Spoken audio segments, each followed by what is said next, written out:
Hi guys, this is Mommy Rose. Welcome to my mini vlog. Let's go!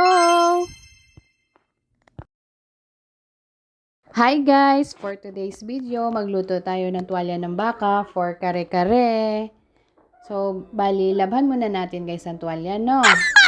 Kasi tuwalya siya, madumi. Tapos, lagyan natin ng asin. Yan yung panglinis ko ng mga malagkit na part ng mga laman loob ng baboy. Nilalagyan ko ng asin. Madaming asin. Tapos guys, ang ginawa ko dyan, nilaga ko siya na may luya, bawang, sibuyas, at laurel. Yan na siya guys. Nilaga ko siya sa labas kasi matagal to lagain. Wow! Kasi hiniwa-hiwa ko yan siya guys. Yan, malambot na kasi siya. Tapos, inano ko pa rin siya, nilaga sa may tanglad. Para matanggal yung amoy. Yan yung ingredients natin for kare-kare for today's video. Yan guys, ingredients, bawang, sibuyas, at bar nuts ang ginagamit ko kasi wala akong peanut butter. So, inuna ko muna yung mga gulay, steam. Yan. Lagyan ng tubig, tapos ilagay ang gulay.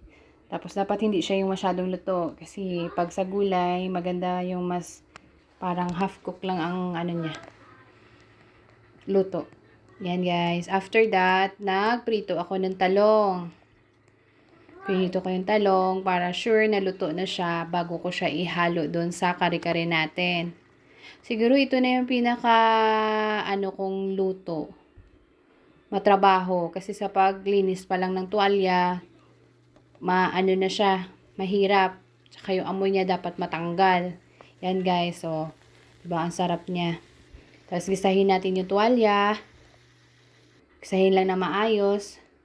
Sa pagluluto, kailangan nagisa lang na maayos yung mga sangkap. Tapos maglagay ng bell pepper. Pampasarap at pampalasa din. Yan. Malambot na yan siya that time guys. Tapos nilagyan ko siya ng beef cubes para mas malasa yung sabaw. Yan yung kari-kari powder natin. Tunawin muna natin sa tubig. Saka natin ihalo dun sa kumukulo ng tuwalya na pinakuluan.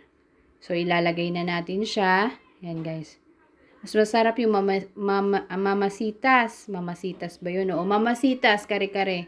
Kasi ang lasa niya talaga parang may peanut butter na din siya. Nag-add lang ako ng bar nuts para doon sa peanut butter. So, yan na guys ang kulay. Ang sarap. So, para maging malapot siya, naglagay ako ng cornstarch. Ayan. Hinunaw ko muna siya bago ilagay para hindi siya mamuo. Yan guys, sinalo-halo ko lang. Tapos ilalagay natin para maging creamy siya or malapot. Sarap na naman nito si Mister. Requested niya kasi ito lagi. Ang kare-kare paborito niya eh. Ilagay natin yung mga gulay na na-steam natin kanina. Yan guys. Malapit na maluto. Sa video ko mabilis lang. Pero sa talagang pagluto ko nito ang tagal. Sa paglaga pa lang. Yan na guys. Ang sarap-sarap. Thank you for watching. Happy eating. Happy day. Ingat po kayo. Thank you.